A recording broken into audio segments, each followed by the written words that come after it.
It was the start of the year in our old Celtic lands, and we'd been waiting in our houses of wattles and clay.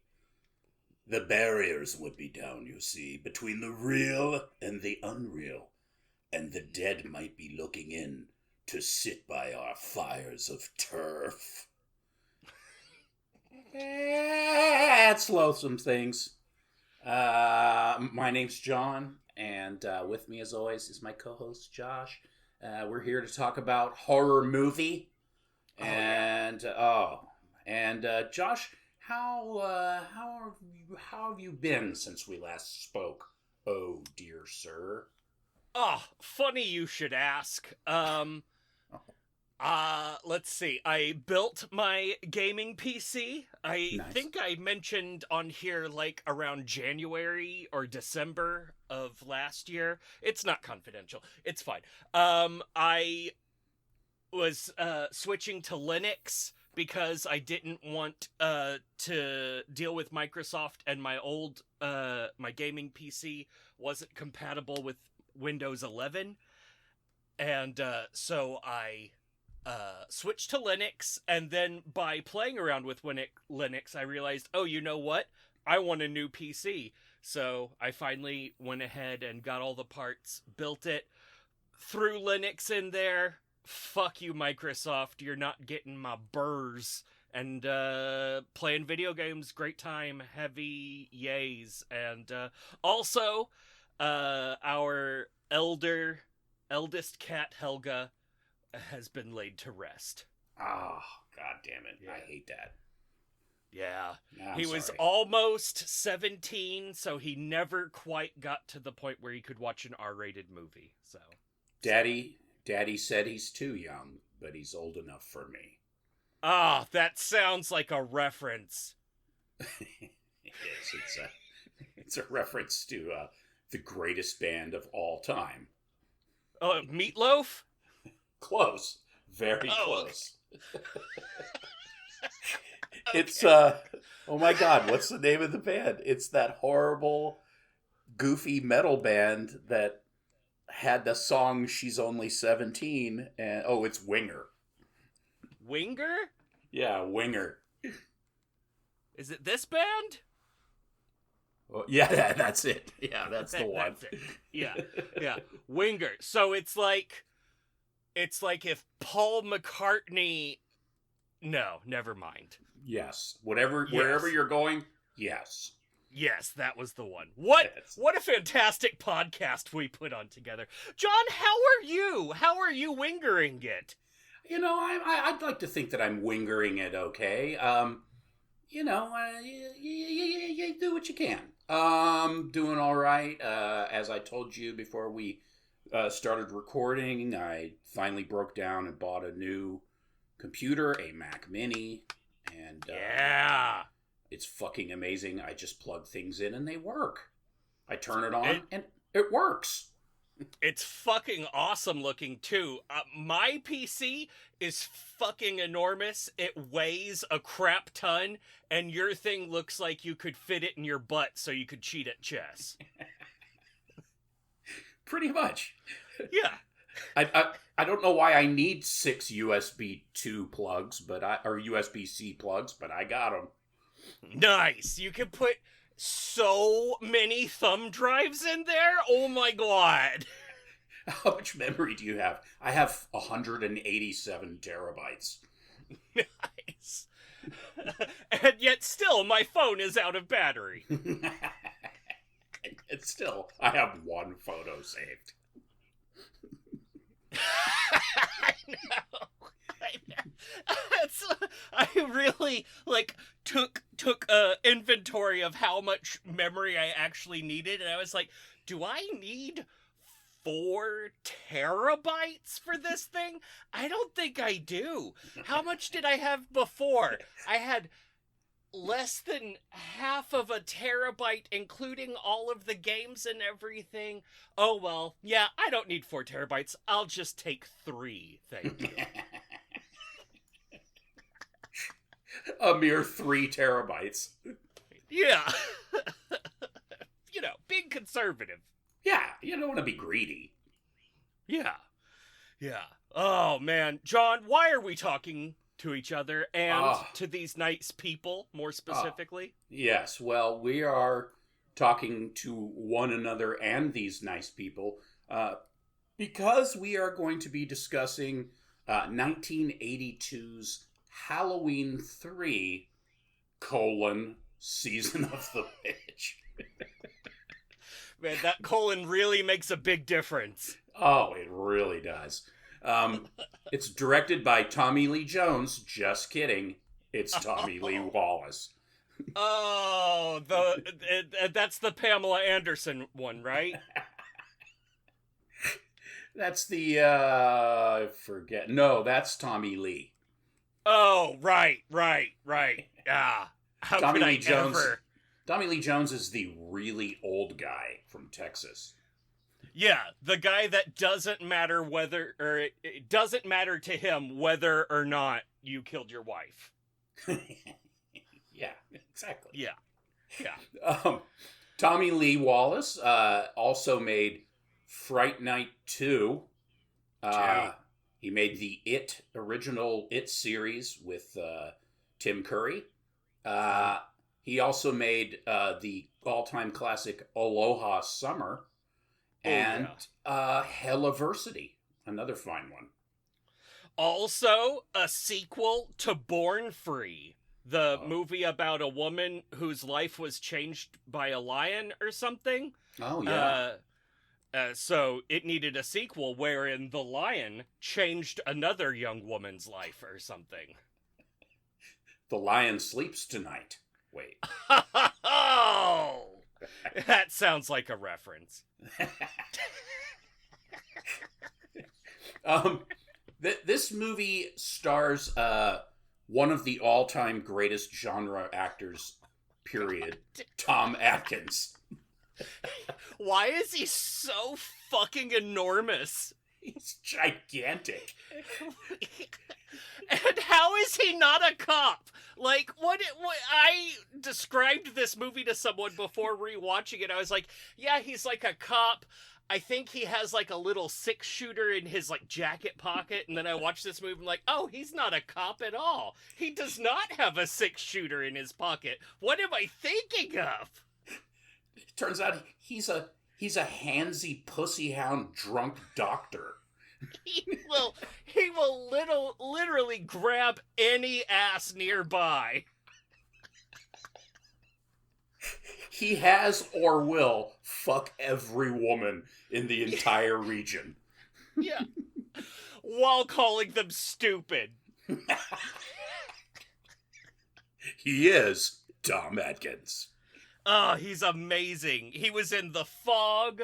He was in The Ninth Configuration, Escape from New York, Night of the Creeps, and apparently a movie called Maniac Cop. I can't imagine what he would play in a movie called Maniac Cop. Yeah, I don't remember who he plays in Maniac Cop. I think I've seen No, I haven't seen Maniac Cop.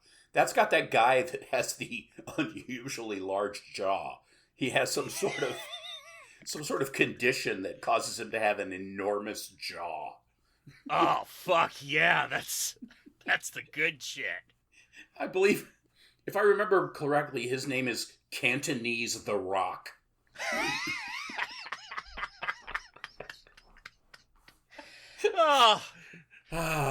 Yeah. Dirty Knees, yep. And there it is. Yeah. Okay. This also stars, not really one and done, but, for all intents and purposes, one and done actress Stacey Nelkin. Yeah. Who, with a name like Nelkin, how do you find a movie for her to be in? Well, you have her show her Tito's. Man, I looked for those Tito's on the internet, and they're enormous. I was surprised that they didn't make a full appearance in this film. They're gigundous.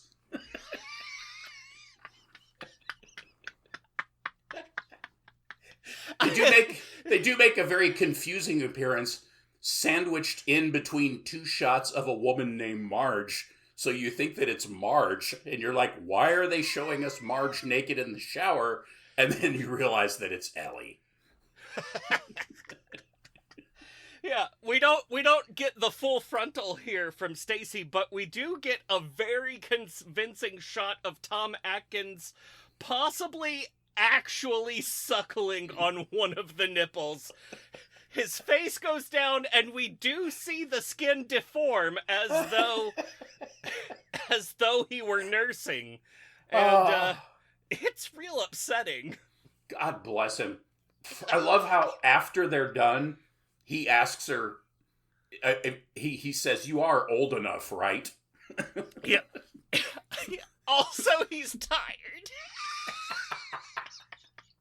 He's like, "Wait, you want more?" It's like, wait, aren't you tired even a little? Wait a minute. Are you young or something? What's going on here? I think I've torn that little piece of skin under my tongue. Oh, I have whatever a reverse hemorrhoid would be from the last time.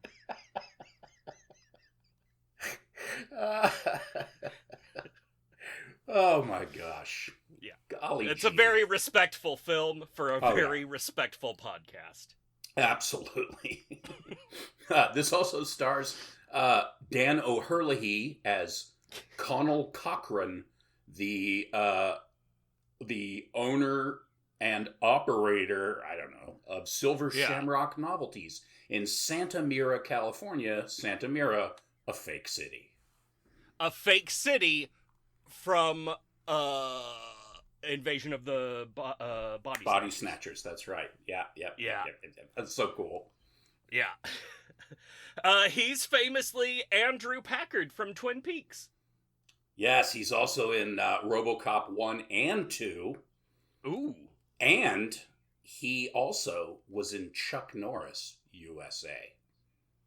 What is that? My God. I don't know. I was looking up his credits and it was endless. And I just was like scanning it for something amusing. And all I saw was Chuck Norris, USA. Oh my God. I hope that's like an adult humor cartoon starring Chuck Norris as himself, but like animated in the style of like Brickleberry or Family Guy or something, and it's just Chuck Norris going around kicking ass. I would watch this. Get on it, Chucky. Totes balls. I'd watch that as well. This also features the voice of one Jamie Lee Curtis. Actually, you see her walking around on screen once or twice because they show clips from the original Halloween movie, but she is the voice of the woman announcing the Santa Mira curfew, which is pretty awesome. Oh, nice. What? That's what? Wait, is that the one? Oh no, I know what you're talking about. Like through the PA system in the spooky town. Yeah. Yeah, that was pretty great. That factory apparently was partially just destroyed in an earthquake in 2022. Like it was just sitting there, basically not being used since the movie. And it says that one place I looked said it was demolished. Another place I saw a picture from June of 25, and it's still there. They just tore down the part that fell. So I don't know. So if you're passing through Northern California and you want to check it out, go ahead. Whatever. That hotel is still there too, apparently, and the bar is in. That's amazing. The bar is in some place called Sierra Madre, California. It's still there. Oh, nice. Wow. So you can go to the hotel room where Tom Atkins did it with Stacey Nelkin. I think they're like apartments now. They're like shitty low rent apartments, you know. But technically they're still there. So I don't know. Nice. Yeah. The masks, the three masks that are so infamously associated with this film, were designed by a guy named Don Post, who is the guy that was the first to make the over the head latex Halloween masks. The skeleton one and the not the witch. What was the and the witch. The skeleton and the witch ones he did back in the 60s. Apparently, those were like old school Don Post designs. But he designed the jack-o'-lantern just for this movie. So I thought that was really cool. Yeah, it kicks ass. And the poster is just like a stretched out and distorted version of the witch mask. Yeah, that poster is a really cool image, too. I love that poster. It's way scarier than the movie. Yeah, it's like, oh man, this movie's gonna kick ass! And then it does, but for different reasons. I love this movie, as you know, and it's one of those movies I can just watch over and over again. I don't know why, because I know how bad it is, but there's just something about it that works for me. It's just one of those kind of movies to me. I mean, it helps that John Carpenter did the music because it's all over the movie. And but yeah, I mean, it's got its own weird, creepy charm. It wasn't very well received when it came out because it was, Halloween 3, but it had nothing to do with Michael Myers. But then again, that was John Carpenter's original plan. Yeah. But he did not direct this one. Originally, they were going to get Joe Dante to do it, but apparently he was like over double booked or some shit because he was making his segment of the Twilight Zone movie. Oh, cursed. Damn. All I know is last night I watched The Blob from 1988, and fuck yeah. which I fucking love, and it just blows my mind that movie was made 6 years after this one. They just seem like they're from different. It like Blob 88 looks like an 80s film, but it feels like a 90s film. It's really weird. Yeah. I mean, and then this is an 80s film that looks like a 70s film. Yes, totally does. Yeah. Yeah. Yeah, this film is stuck in its own weird time warp. I don't know. Yeah. It's pretty awesome. It comes from Napoleon Dynamite time. Exactly. And yeah, I will say I do love the John Carpenter soundtrack. Every once in a while, I like to walk into a Guitar Center and just like fuck around on a keyboard for a while. Nice. And every once in a while, I hit the settings just right where I'm like, ooh, I'm John Carpenter. You sit there for an hour going.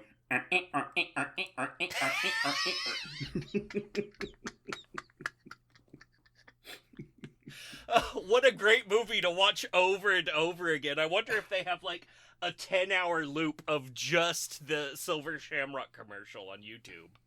Well, what I recommend is going to Internet Archive and checking out the different versions they have, because they have one in Spanish, which is torturous.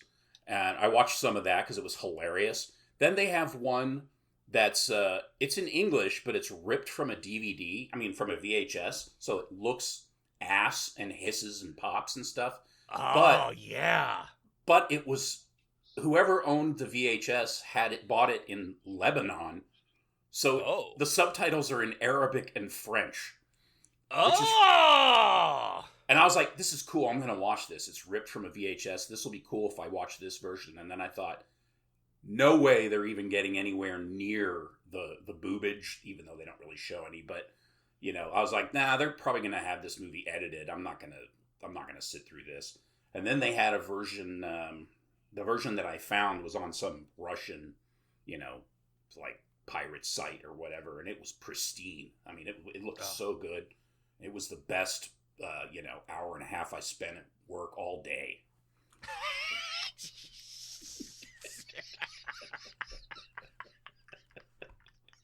Whoa. That's right. I got paid to watch Halloween 3. That's fucking awesome. It's so dead, and it's like, I mean, there's just nothing to do, So it's just like, okay, cool. Well, until they lay everyone off, I'm watching movies all day. Nice. Yeah. I mean, I can't imagine either of us ever doing anything like that, or like being tasked with, hey, what if you threw this old piece of radio equipment away? And, we could do that, or... or we could invent a game involving ductwork and paper. I forgot about that. They're probably still up there. Yeah. Well, Yeah, the people that run the gun shop are probably like, how do you think that shit got up there? What's all Do this you think crap? it was two jackasses? Why are there so many books on top of the duct work? Is that a little magnetic hand man up there in the in the works? I forgot about those. Yeah, I still have one. Oh wow, amazing, amazing. Tom Atkins' character's name is Daniel Chalice. Chalice, yeah. Okay. All right. Yeah, the names of this movie are pretty amazing. Buddy Comfort. Yeah, Ellie Grimbridge. Grimbridge. It's so good. It's like, okay, I think I see what you're doing. I'm not sure. Ellie Grimbridge. Fantastic. Anything else we need to hit before we hit the movie itself in the hitter? I don't think so. I'm going to stick it right up the hitter. Right in the hitter. Oh, yeah. All right, here we go. I'm going in. We drop right in with 80s TV style credits of a basically lo-fi video game-ish looking jack-o'-lantern being drawn on screen, sort of, with John Carpenter music. Perfect opening. Once that's done, and I could have watched that for an hour and a half, and almost did, apparently, it opens at night in Northern California, October, Saturday the 23rd.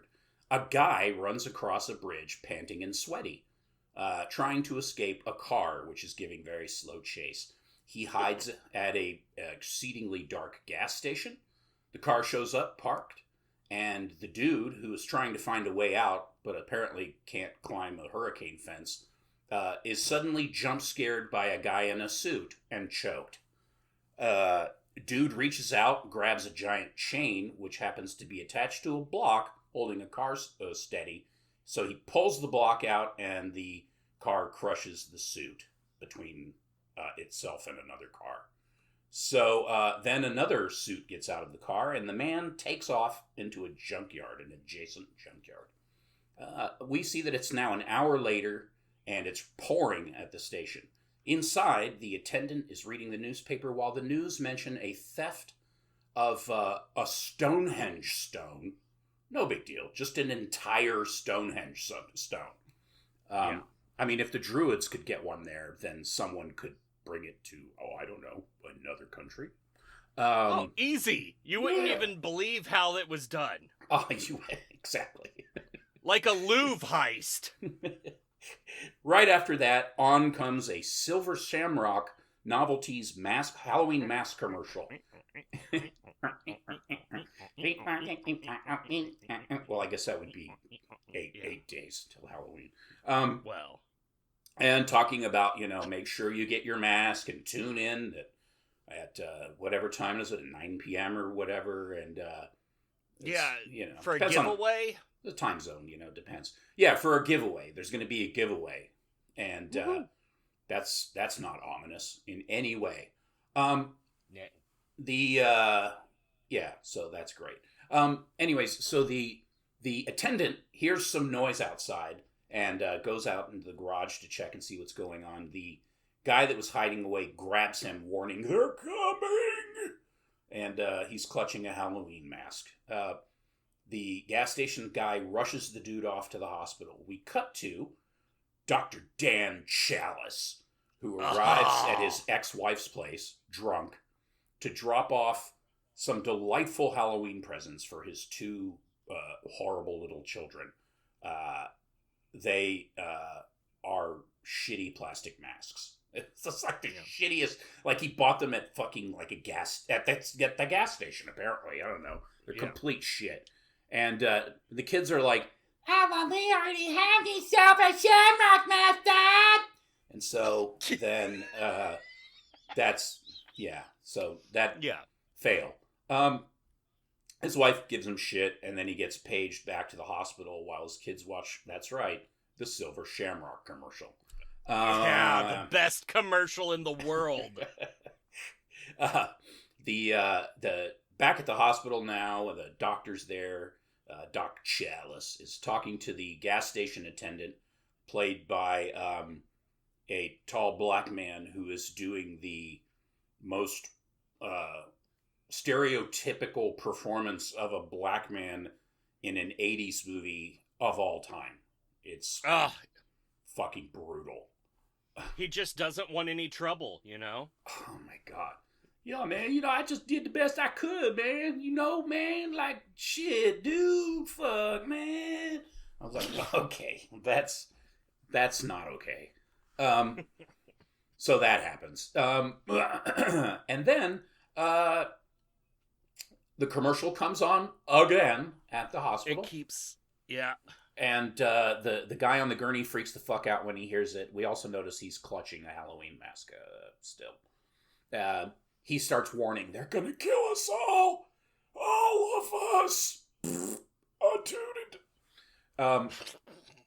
One of the creepy suit guys arrives at the hospital, cold and emotionless. The doc has a little run-in with the nurse. They're talking. He smacks her on the ass. No big deal.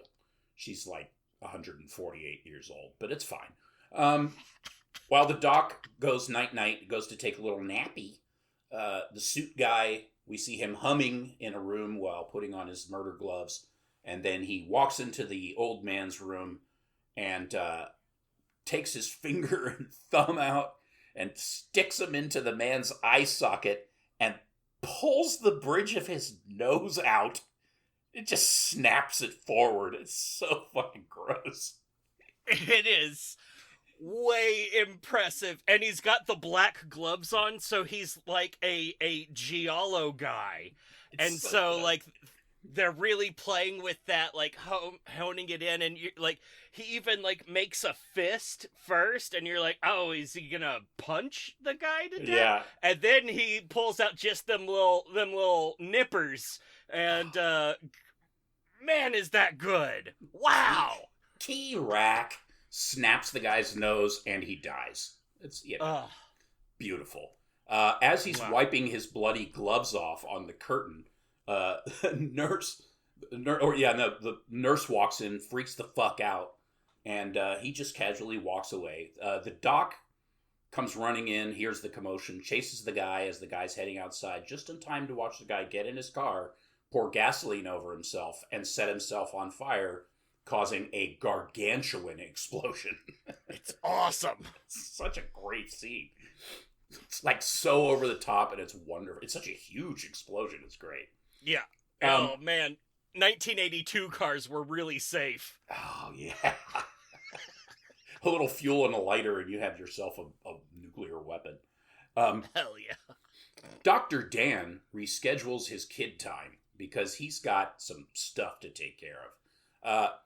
He looks at the mask that the guy was holding, sees a little medallion for Silver Shamrock on it, and we hear a voiceover, just in case we didn't put two and two together, of the man going, they're going to kill us. It's like, okay, great, thanks. Okay.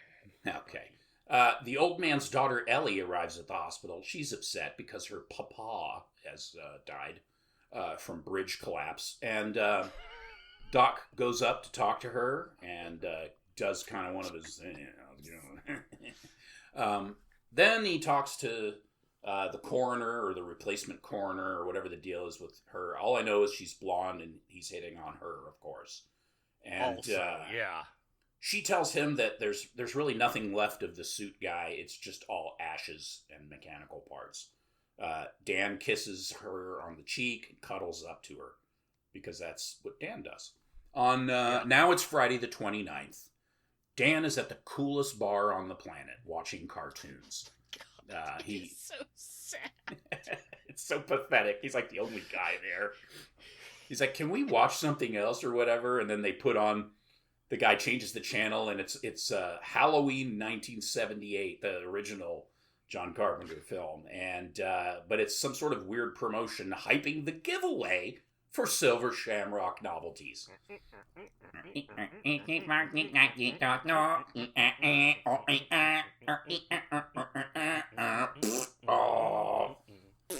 Yeah. Ellie meets Stan at the bar because the nurse told her that that's where he goes. And I was like, how the fuck does she know where he is? And then it's like, oh, the nurse told her. That's great. Oh, you're looking for Dr. Dan Chalice? He's at the bar. Yeah. Just walk outside and take a whiff and follow the trail of booze farts wherever it leads you. Booze farts. How will I know it's him? He's the only person there. Great. Yeah. Yeah. Yeah. He's the guy lining up shots of schnapps. Rosewater flavored schnapps. Yeah. Look for a bar that's open at 11 a.m. He'll be in there. Booze farts. Dan tells her that her dad had said they're going to kill us all and that he has no idea what the hell's going on. Ellie takes him to her dad's quaint little general store where he sells knickknacks, gewgaws, doodads, and thingamajigs. And then and a gigantic dual display of silver shamrock masks. This movie's so subtle. I don't know why gewgaws got me, but I wasn't prepared for a gewgaw. Oh, she's upset. She really wants to know why anybody would kill her dear old dad. There's a gigantic mask display, as I'd mentioned. She mentions they're being made in Santa Mira, and so they concoct this plan. They're going to go to Silver Shamrock Novelties and snoop around, which means Dan gets to bail on his kids once again. Silver Shamrock on the TV as they drive away. That's like 15 times we've seen the commercial now. Dan reads off the history of Silver Shamrock on their way, because apparently he just happened to have the guide to Silver Shamrock Novelties and Santa Mira in his car. It doesn't make any sense. Look, he just had the what was the thing? He had like the 1982 version of Wikipedia open. Yeah. He had his whatever one of those would be called. He had his AAA triptych with his story facts. I don't know. Oh, yeah. Her story. Yeah, there you go. Okay. All right. So we hear about the history of Silver Shamrock Novelties and Connor Cochran's ownership. It's mostly an Irish community. Those Western Pacific Coast, Northern California Irish communities. They pass one of the creepy suit guys in a doorway, eyeballing them. The eyeballs. The locals are eyeballing them out the store. The old "you ain't from around here, is you" look, except in an Irish accent.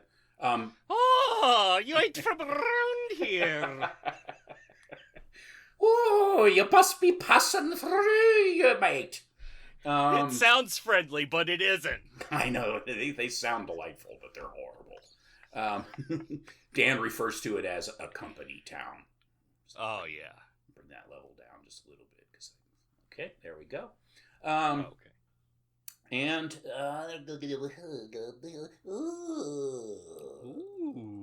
oh, yes, we see surveillance cameras are in the town, magically following the car wherever it goes. They pull up to the Silver Shamrock factory, and then they decide that they're going to rent motel rooms at the House of Shannon, and that they will appear as dumb masked people who are in town for mask things. Yeah. The owner, just in time for the mask convention.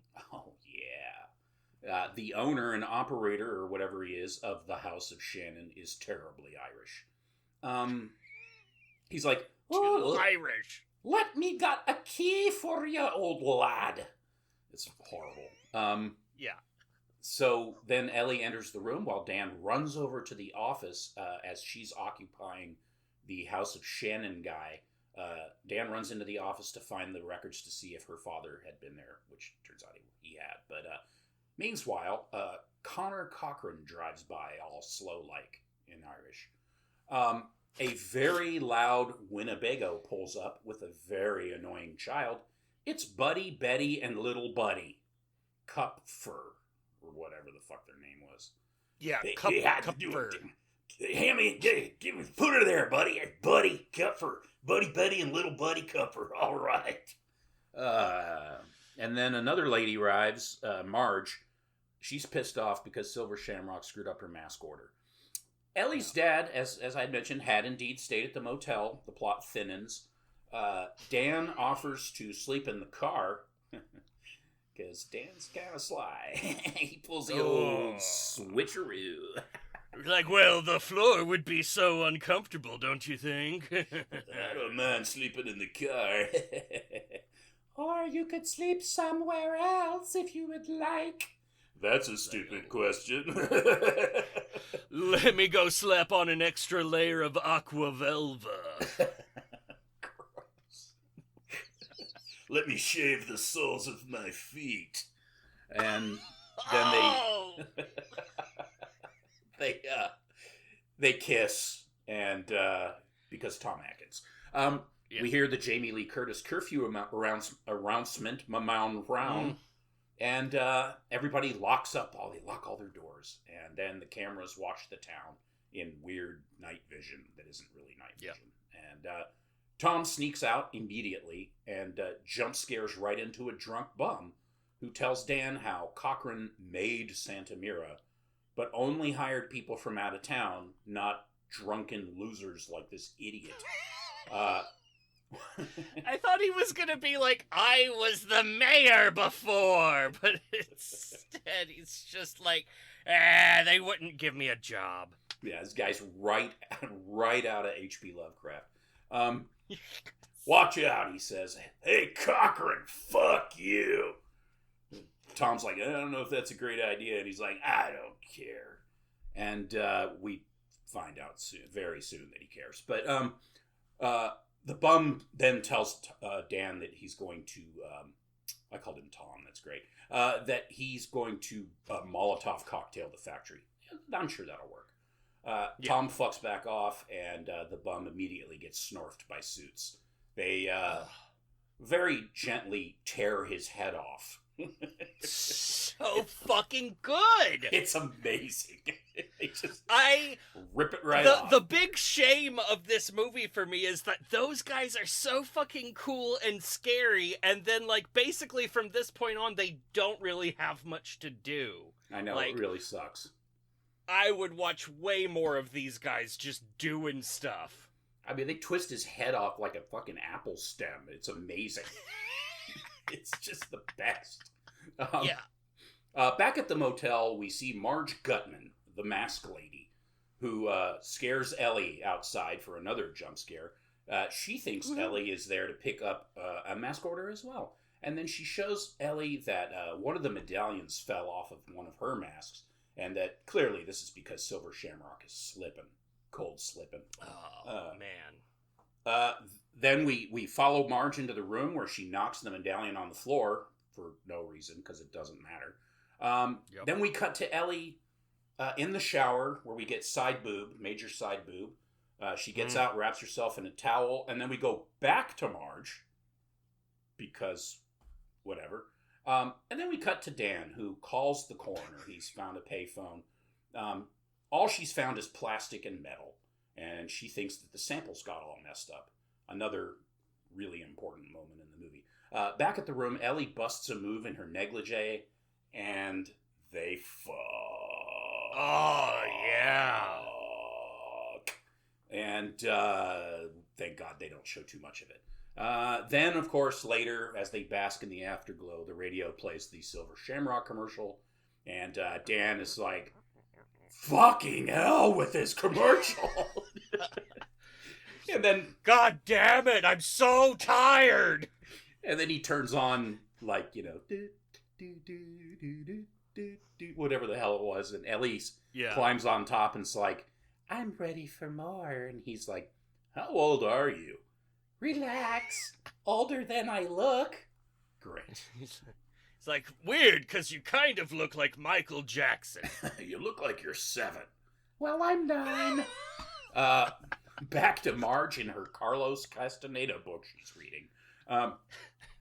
She's really into peyote. She picks up the medallion off the ground, which she just happens to notice, and is examining it.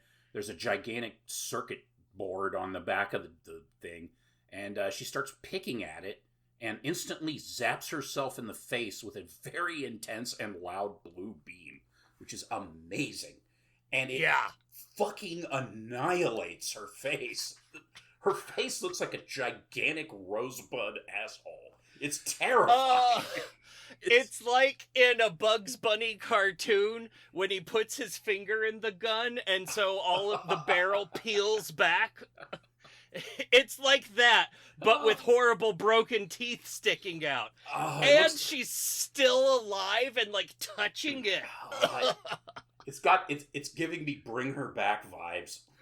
Yes, it's so good. And then this disgusting, gigantic ant thing crawls out of her mouth. I don't even know what that bug was. It's horrible. What the fuck is that bug? Is that like a locust from the Bible? That's disgusting. I don't know. It's like an ant meets a cricket meets hair, and it's giant. It's horrible, and it's a real thing. It's horrible. Yeah. I am the type of person who is mostly fascinated by bugs, but that bug can go fucking die, and I hope it has. That pagan Irish bug can go fuck itself. That thing crawled directly out of the evilest pope's butt and into my nightmares. I love when they show her toes under the blanket, like going. It's fucking amazing. It's so good. Yeah. So, I mean, as you can imagine, Marge is probably not in great shape. Yeah. Let's see what happens. Oh, yes, that's right. How soon I forget. The bunch of cars arrive at the motel, and we see Dan Ass as he looks out the window to find out what's going on. Totally not necessary. It's a bunch of suits and lab coats carting Marge away. And when he asks what's going on, they just kind of brush him off. Cochran shows up to assure everybody that it's all fine, and she's being taken to the factory for the best treatment. Because, that's where they keep the best treatment. Motel guy tells Cochran quietly, but loud enough that everyone present would have heard it, that it's a misfire. Okay, great. Dan and Ellie head to the factory next morning, the 30th. The coroner now thinks that there was some sort of tampering going on because there's no organic anything in the ash that she's been sifting through for a fucking week. just a little doohickey and I believe a doomaflachi. So yeah, springs and giddles. Oh man, meat and 2 veg. Wait, that's something else. Okay. So, Dan's talking to her. She's like comparing 2 different pails of ashy parts, and she's like, wait a minute! This isn't a car! Why am I trying to give not a car part an autopsy? Dan asks her to look into Cochran. She demands dinner in return, because Tom Atkins. At Silver Shamrock, Dan and Ellie arrive, while we see a suit watching from a doorway, always suits. Dan and Ellie play like they're mask buyers at the front counter so they can get into the place and try and find their lost order. Buddy Kupfer and his family arrive, and Cochran thanks them for selling the most Silver Shamrock masks in the entire country. I'm like, what? Okay. Maybe he has a chain of stores. I didn't catch that because I hated him. But Cochran tells the quote-unquote Smiths, Dan and Ellie, that I will replace your order absolutely free. Oh, isn't he wonderful? I'm damp. Off they go on a tour of the factory, which is really awesome because you get to see them making masks. Then they go into this room and there's all these old toys. There's automatons, which is fucking amazing. A bunch of classic Don Post masks, which rules. And I know because I was looking his shit up today and it was awesome. Yeah. And they're showing, like, that's obviously, like, actually his workshop, because they're actually pouring the latex into molds and then pulling them out and showing, like, them getting started. I'm like, this is fucking great. Can we just watch this some more? And I'd just like to add that there's Trick or Treat Studios, which sells all kinds of, horror merch and stuff like that, are licensed to sell the Dawn Post masks. So they're designed by someone else, but they're just basically designed. They look exactly like the Dawn Post masks. And so those, you can actually buy those, which I'm like, don't tell me that. Man, I hope it costs like $15 with free shipping. Nope, $50 a piece. So damn. Or you can buy the originals. The eBay has some of the originals, which is pretty awesome. Not from. I bet those smell great. Oh yeah, I'm sure that latex held up well. Oh yeah. Anyways, yeah, that room was pretty cool. I wish there was more automata and less fire trucks with dogs that wag their tail. But you do what you can. Oh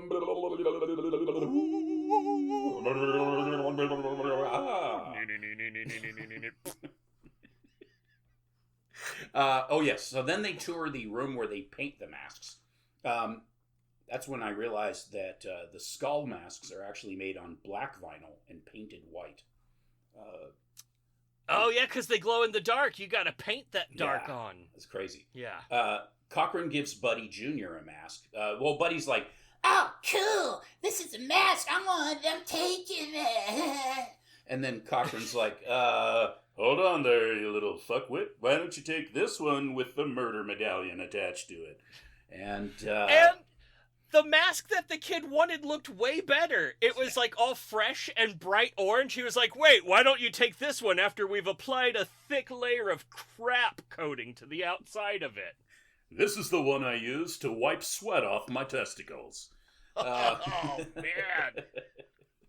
So, it's pretty sweet. Yeah. So, the kid gets his little mask, and then we hear about how... oh, yes, because that mask has gone through, quote, final processing. Buddy Sr. asks, what's final processing? And wife says, don't ask me. And then Cochran is evasive, claiming, oh, this and that, and a few trade secrets, huh? Dan notices suits everywhere, while Buddy is basically gobbling Cochran. Ellie sees her dad's car under a tarp, but is kept away by suits. So then they say, fuck this, that tour was wet. Yo, man, that tour was weak, dog. And they bail out, get their fucking room, and probably fuck some more, but we didn't see that. And then they pack their shit, getting ready to leave town, and Dan uses the phone in the motel office, but he gets the old creepy, all lines have it out of service, or whatever the fuck. And just for good measure, the commercial plays on the TV.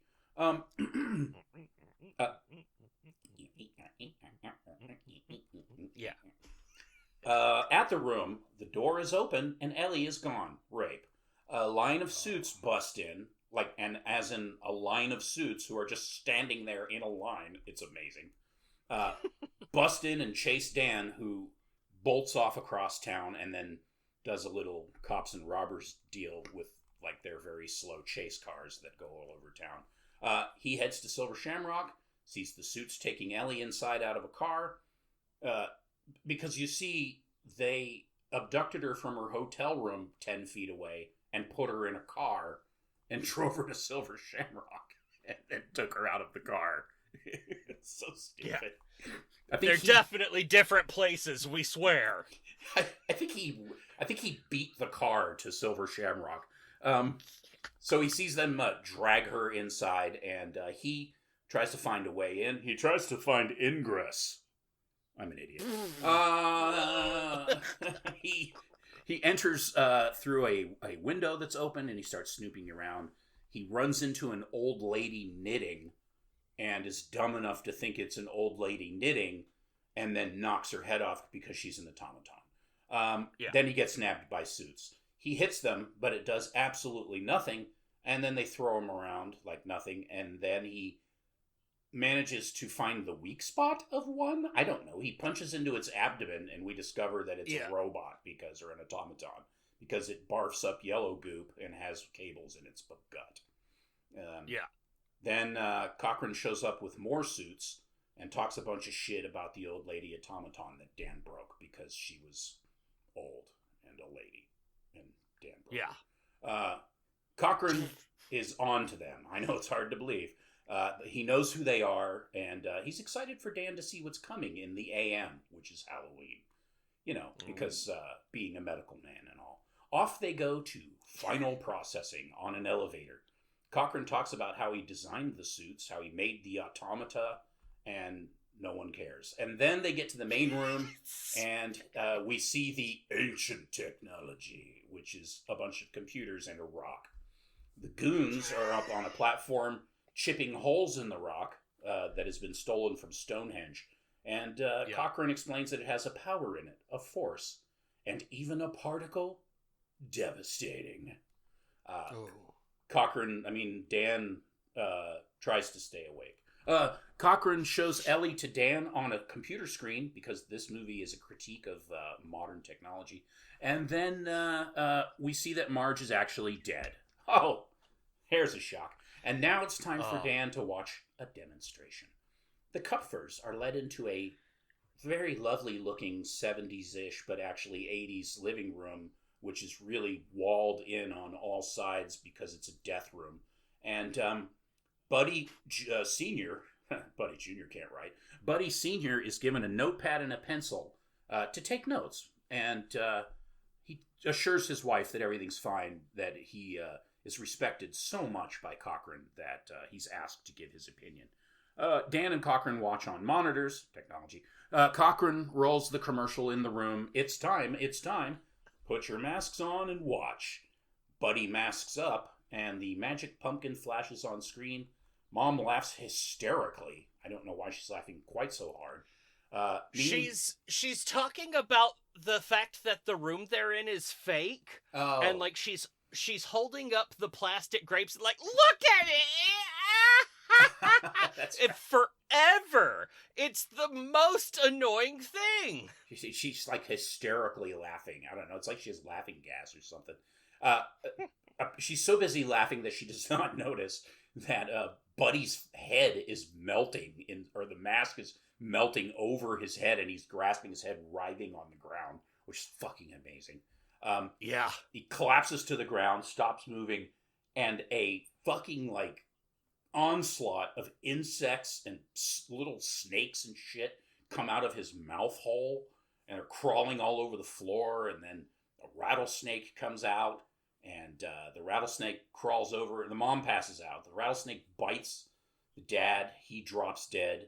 It's fucking glorious. The mom, I guess, got bit at some point or had a heart attack or whatever. But all three of them are on the ground dead. There's bugs everywhere and snakes, and it's fucking... all you can hear is... It's fucking amazing. It's so dark.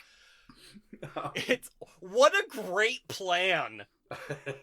It's really pretty amazing. Then we cut to a shot of kids taking masks, just like ripping masks off shelves, like all around the country. They're just so excited.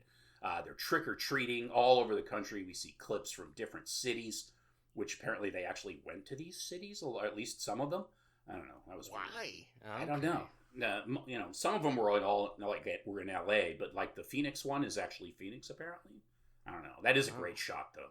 But anyways, you see these kids. They're all trick-or-treating. Of course, they're all wearing, or most of them are wearing the Silver Shamrock masks.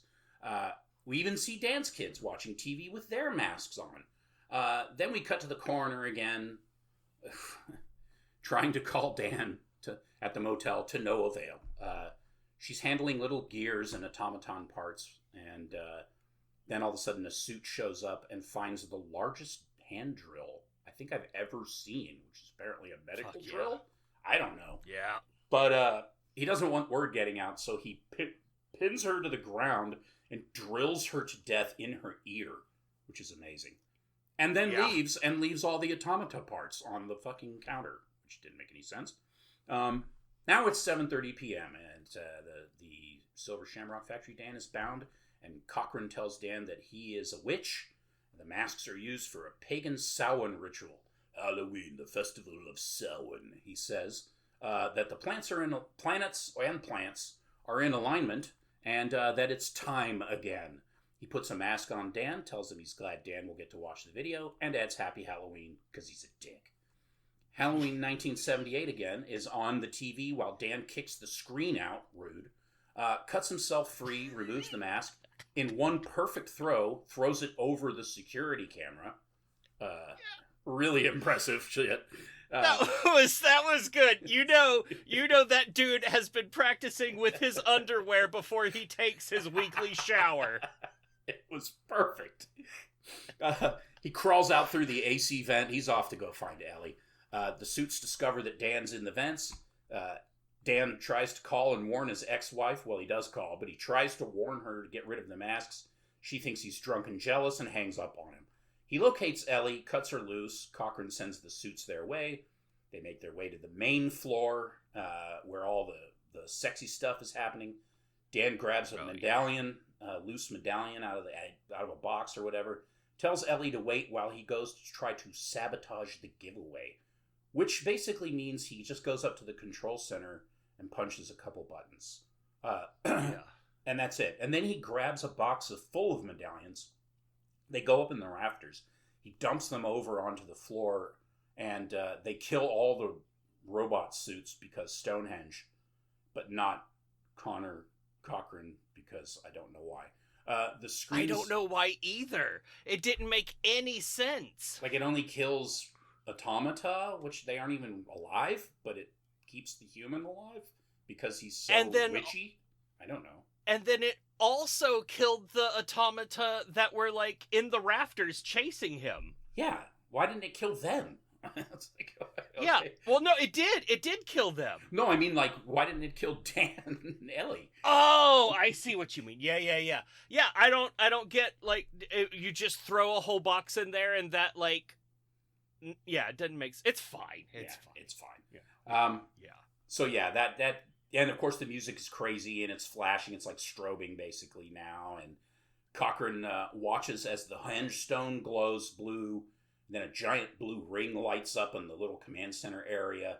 And then he claps, kind of taunting Dan. I don't know why, because then he gets absolutely fucking toasted by the blue ray. And fuck yeah, turns into this, like, weird, smiling, black and white looking figure. It was really cool, but strange, though. Yeah. I don't know. It was great. And that's the end of him. And then the whole place goes up in flames, and Dan and Ellie split town. He searches the radio, finds the commercial still playing, and hey, guess what? Ellie's now an automaton. Because somehow the guy was able to make an automaton of her instantaneously.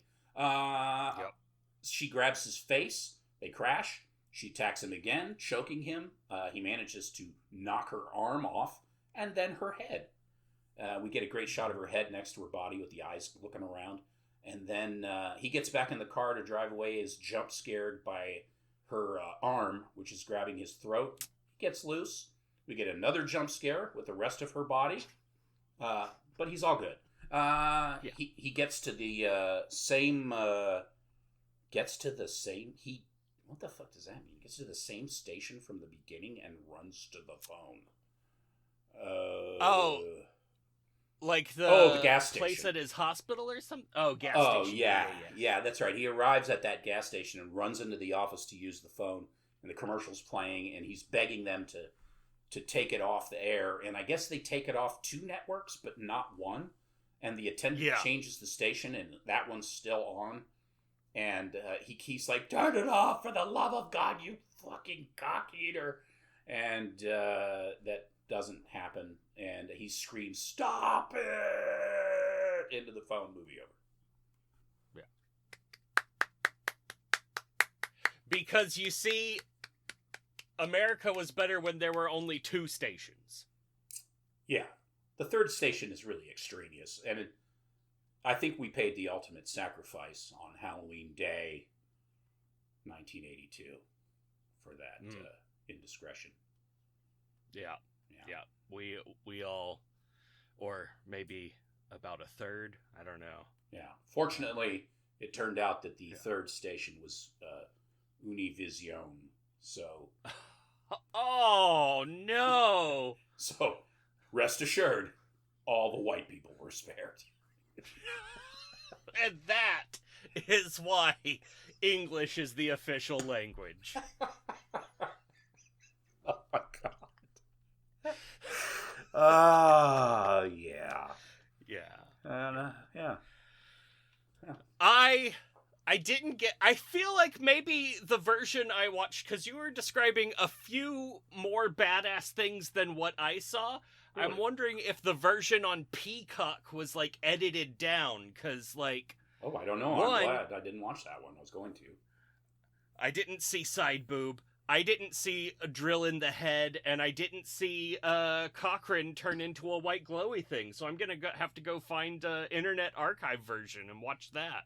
That version's pretty bad, but I searched and just eventually scrolled until I found some Russian streaming site that had a crystal clear version of it.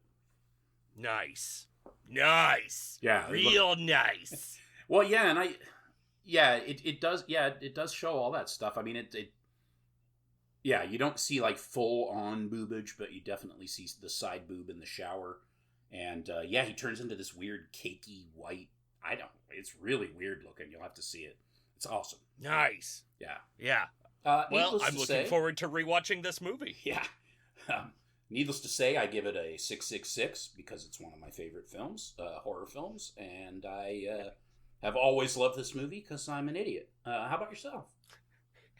Well, mine is a little bit more tempered. It's a 6.6. I don't have nostalgia for it like that. I can recognize its flaws for what they are and how they undermine the quality of the movie. That said, it's fun to watch. It's silly. It gives big, like, Mystery Science Theater 3000 energy. Yeah. It's like a weird time capsule. It has an important place, or at least an interesting place in horror history. So, like, it's a worthwhile watch. Go out there and watch this movie. It's great, especially around Halloween time. Faux showsies. Yeah. Yeah, that's a 6.6, a 6.66. It's good. Yeah, I enjoy that movie. I mean, I enjoy this movie. I still like it. It's terrible, but I mean, whatever. I don't care. But it's like it has its own special weird charm. It's satirizing things. I want to say, like, they were talking about how this could make Halloween an anthology, and this was just going to be the first entry. It really feels like a anthology film with like 3 shorts in it, and they took one of those out and just stretched it out, which is fine. A lot of horror movies do that. We've talked about it a lot, but there are definitely times where it's like, oh, we're going back to Marge. Now she's getting ready for bed and pulling out a novel to read. Yeah. Oh, cutaway. Oh, okay. All right then. Yeah, it does have a bunch of weird, like, what? Okay, that's fine. Are we just filling space? We're not allowed to say that, but we are? Yeah. But, I mean, those fucking giallotomatons are fucking great. I would watch Halloween 3-2 next season of The Witch. Definitely. Gareth Edwards, or whatever his name is, doing that one. Oh, hell yeah. Yeah. Nice. Oh, shit. Fuck yeah. Fuck. Oh. Fuck. Oh. John, did you watch Sophia Takal's Black Christmas from 2019? Fuck no. I just, again, didn't really have time or interest. Yeah. That was the worst of the 3. I remember. Yeah. I forget what the next movie is, but I'm looking forward to that one. That one I will watch. What would you give Black Christmas 2019? I'd give it a 6. A 6? I gave it a 6.6. I reviewed it, but, like, by fast forwarding in 15-minute increments, because, like, it's not great, but I will say it has aged well, because, like, at the end, there's, like, a lot of, like, what we would now call trad wife stuff, where, like, really, like, Charlie Kirk feeling vibes. I was like, oh, okay. Okay, yeah. Sophia Takal had a little bit of the knowledge of what was coming. So nice. I bumped it up for me. Yeah, I can see that. I can see that. As you afford, the next one's William Asher's Butcher Baker Nightmare Maker. A fine film, sort of. Yeah.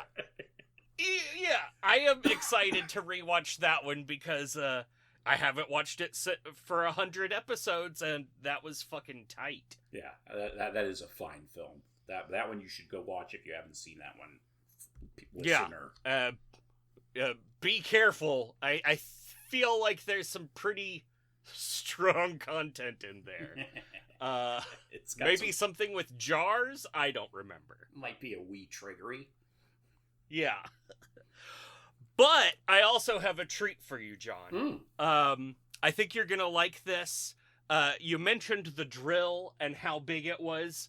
What if there was a movie from the same year as this movie featuring a killer killing a woman with a drill even bigger than that one in this movie? Just one time? Oh, sorry, go ahead. I mean, I don't know. I actually haven't watched it yet. Are you talking about Driller Killer? Oh, no, I am not. Oh, wow. That's a fine film. It's a great guess, but in fact, I am talking about a movie directed by a lady. One Amy Holden Jones's The Slumber Party Massacre. Also from 1982. It was literally between this and Ari Aster's Hereditary, and I was like, nay. Going low. Too highbrow. Let's go down a step. One step down. Let's go low. Yeah. So, 2 weeks hence, we're going to re-review William Asher's Butcher Baker Nightmare Maker from 1981. Yes. As we also review Amy Holden Jones's The Slumber Party Massacre from 1982. Wouldn't you know it, 81, 82, pretty much the best time of horror movie time. Oh, man. So good. Oh, fucking A. Wow, yeah. That's awesome. Mwah. Yes. Mwah. Mwah. Yeah. Oh, also, John, what else have you been into? Yes. I've watched a lot of shit. I watched Frewaka, an Irish folk horror film. These are pretty much all on Shudder. It was really good. I saw Starvaker, which I think I may have already mentioned, with Matt Smith. Kick ass. Oh, man. The roots. Those are some good roots. Them's be some good roots. Nice hair. Yeah. A Dark Song, which I also may have mentioned last time, but probably not. That movie fucking You did not. Ass. That movie kicks fucking ass. I love it so much. And I'm actually planning on watching it again in the next few days. Moloch, nice. another folk horror film that was pretty good, not bad. And then I watched what was it? Oh, the Rites of May from 1976. It's a Filipino horror film, folk horror film, and it is also awesome and kind of terrible, but still awesome. Nice. And one of the best parts of the movie is that the main character goes to visit his father out in the country, and his father has a housekeeper, and her name is Aling Bang Bang, and he keeps calling her all the time, Aling Bang Bang, Aling Bang Bang, Aling Bang Bang, Aling Bang Bang. And it is fucking amazing. That phrase has been stuck in my head for days. Oh no. And I'm glad that you mentioned that, because I've been meaning to watch that, but subtitles, and so I have to actually pay attention, so I haven't. But now I definitely will. It's a fine film. Of course, I watched The Blob, the 1988 Blob, and then I started watching The White Reindeer, a Lapland folk horror film from 1952, and it was so bad that I turned it off and went to bed. So wow. Yeah, I've been nice. really busy watching horror films late at night after putting off doing my homework. How about yourself? Hell yes, that's the best time to do anything, is when you're supposed to be doing something else. They're so much better when that happens. Oh man, every time. Yeah, I also watched A Dark Song on your recommendation. Fantastic.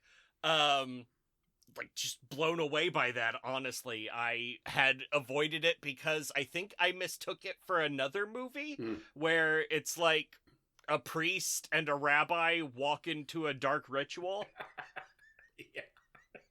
Yeah. And then I also watched The Blob 88 for the first time. Thank you, Shudder, for floating that up for us. Even though it was that's amazing. Even though it was like a TV, it was cut for TV because it had like commercial breaks in it. I don't know what was going on there. That was weird. Yeah. But I love it because it was also like a few years before Twin Peaks. Yeah. And it's like, oh, look, a worse version of a Twin Peaks character on a motorcycle, and also the guy from Twin Peaks, fuck yes, thank you very much, this is great. Yeah, the guy from Eraserhead. Yeah, it was fucking great. Yeah! Eraserhead himself, which, that was huge! I had no idea that was the same guy. I was like looking him up, I was like, you're kidding, that's him?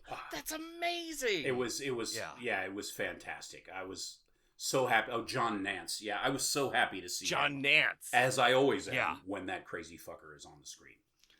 Oh, man. I'm going to have to go back and, I know I just recently did, but this is going to make me go back and rewatch Twin Peaks again. But after, watching Eraserhead and then immediately starting Twin Peaks. Oh, Twin Peaks is so good. Oh, man, we should be doing a podcast about Twin Peaks. Oh, that would be awesome. Let's see. I also watched Task on your recommendation. I think you recommended it at the end of our last episode. Yes. And fucking great.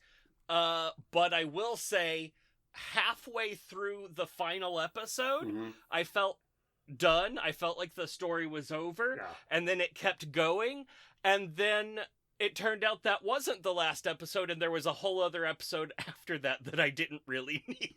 That's kind of how I felt. And then it was like, spoiler alert, folks, at the end, basically everyone is dead. Yeah. Man, that show shows no mercy. And you know that kid's going to get out one day and kill everyone else. I know! He's going to kill his whole family! I can't wait. It's gonna be so good. It's fine. I think they're talking about a season 2. Oh, great. Oh, yeah. Man. Yeah. Oh, yeah. Great show. Great show. No. Yeah, great show, but I do not need a season 2 of this. Please don't tell me what happens. No, the story is fine as it is. It doesn't need a second season. Nothing good can come of a second season.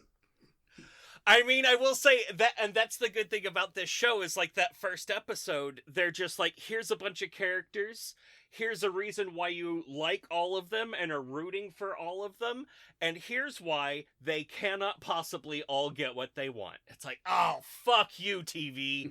Fuck you entirely. Yeah, it's a great show. It was very well written. Yeah. And on the same network, I watched the first episode of The Chair Company. Fantastic. If you like I Think You Should Leave, or Friendship, or any other Tim Robinson joint, you're gonna love this, and it's possibly even better. It's great. Oh, I don't know anything about it. Oh, that's cool. Okay. Yeah. I will start watching that. Did you watch I Think You Should Leave? No, I don't think I did. No. Did I not? I don't think so. Then did you watch Friendship with him and Mark Juffero? No, whatever his name is, I don't know. The other one, Ant-Man. Oh, it's that guy. Yeah, no, I haven't watched any of his shows. I know who you're talking about, though. Oh, okay. Then yeah, you're in for an entire surprise. That's nice. great. Oh, cool. Very cool. Yeah. Nice. Yeah. Oh, I could do with some comedy after the heavy shit I've been watching. Oh man. Yeah. Then I would recommend I Think You Should Leave. It's the most comedic of them, but it's real uncomfortable. Sweet. Yeah. All right. Anything else, John? No, I think that covers it. All right. Well, then y'all should go away now, or listen to the next podcast in your feed. Yeah. Tell us what that is and if it's any good, because now that I've finished listening to The Wheel of Time, I've found myself listening to podcasts again. Oh. So tell me what's good and new in podcast land. I guess on our Facebook? Ooh. Yeah. You can find us. We'll be there. Sort of. Yeah. We might not ever reply. Yeah. Because no one ever comments. So why? Yeah. There's nothing to reply to. Yeah. It's good. Yeah. I like it. Yeah. Yeah. All right. Bye. All right. Yeah. I'm sorry you all have to have your nose bridge pulled out or something. I mean, this movie has some great kills, right? Does. Yeah. The kills are pretty kick-ass. For sure. Yeah. Face kills. They're like, we're going to really hone in on the face kills. Yeah. The blue waffle kill, very good. The nose bridge kill, kick-ass. There's some good ones. Yeah. Oh, top notch. Yeah. All right. I'm stopping the recording. Okay. Yeah.